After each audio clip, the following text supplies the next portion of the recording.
All right, everybody, welcome back to the #1 television program in the history of the entire universe.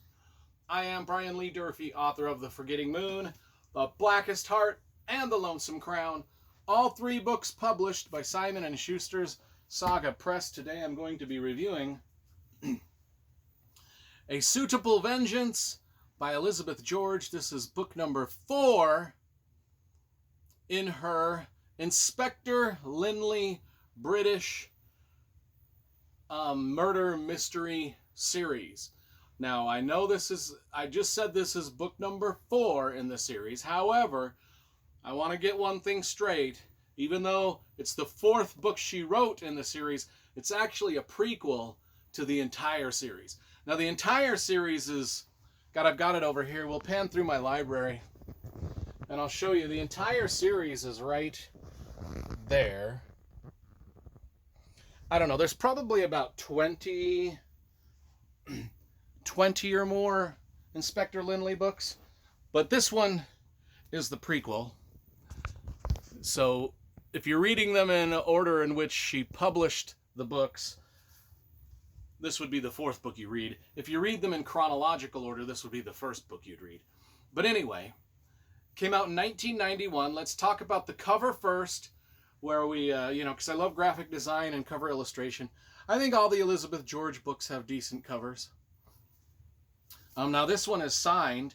I did meet Elizabeth George once, and she did sign pretty much all of my books. That's not the page. Oh, that is the page. There it is. There's the sign. Anyway, I love showing off my signed books. So, the Inspector Linley series in a whole, it's Inspector Thomas Linley. And I think it's Thomas. Jesus, now I'm doing a brain. Yes, God, holy cow! I'm getting older and more Joe Biden-esque. Anyway, Inspector Linley and his partner Havers, who is a female cop, they investigate murders. Now, this book does not have Inspector Havers in the book because this is a prequel to before they met and became partners. However, this book does set up all the other relationships that are pertinent to the entire series as a whole. I mean, this is where we get to meet St. James for the first time. He is the kind of the forensic investigator. This is where we get to meet Deborah for the first time. She is like a crime scene photographer. And then this is where we get to meet Helen for the first time, who is has a big, huge role also through the series. So the book opens with a scene with a girl in Soho in London. She's getting ready to go out at night because she's going to go out and look for some action. She's going to go to a bar. She's going to find a dude. She's going to take him home. And you know what happens after that.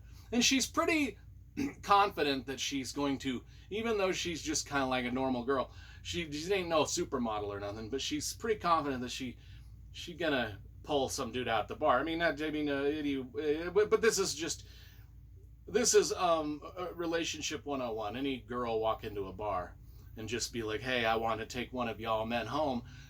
It's gonna happen. A dude walk into the bar and say, hey, I want a lady. He's going to get pitched out of the bar. And all the ladies will be like, ick. Anyway, the girl goes out. She does her thing. Later on in the prologue, we find out that a girl has been assaulted, behind a dumpster in the gutter or whatever. And then we jump to our main story. So that's kind of the background of some of the plot. Then we jump to our main story where everybody is in a town of Wherein, Cornwall, visiting Inspector Linley's parents. Of course,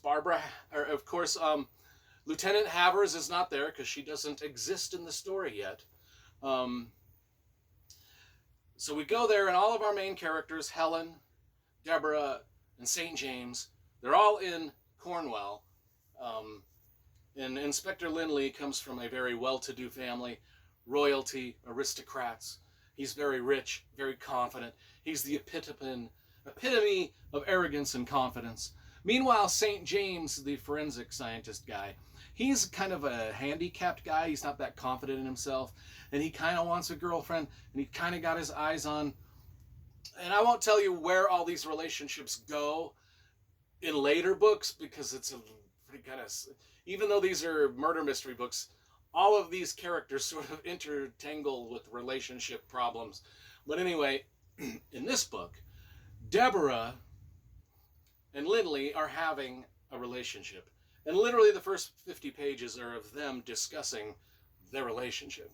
Which, okay, maybe not the most exciting things, but if you've read the first 3 books before you read this book, the prequel, it's kind of interesting insight into how different things break down relationship-wise between these 4 characters. Barbara, it was Helen, Deborah, St. James, and Linley. Those are the 4 in this book. And then we get Havers later on in the other books. But so anyway, most of this book, even though there's murder mysteries, like someone in the town goes missing and then dead, and then another person, like a journalist, goes missing and then dead. Then there's a third murder. I mean, it's kind of like all of this murder mystery is happening secondary to the setup that Elizabeth George is doing for all of her characters, that explains why we have the characters we have going forward throughout the rest of the story, if that makes sense. It's a little bit more soap opera-y than her books get, just because she is setting up those relationships in this book that we know will fail spectacularly in later books. And now we're kind of figuring out why different people think different things about each other in later books. And she does this a couple times. The Inspector Linley series follows a pretty straightforward, story arc that extends out into time. However, she does do 2 books that jump back in time. This is being the first one. And then there's another one coming up later called, what was it? What happened before he killed her? I think that's the other one, which is another prequel. But anyway, this is probably, just because it's more soap opera-y than murder mystery-y, I kind of rate it a little lower. I mean, I would give this like about a 6.57 out of 10. Whereas normally an Inspector Linley novel is just going to give me a 10 out of 10 or a 9 out of 10 at least. But I'm going to drop this one a little lower just because of the nature of the story itself.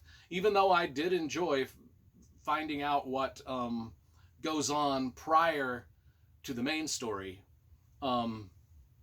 it just it didn't hold my attention as much as some of the other books. But anyway, that is A Suitable Vengeance by Elizabeth George.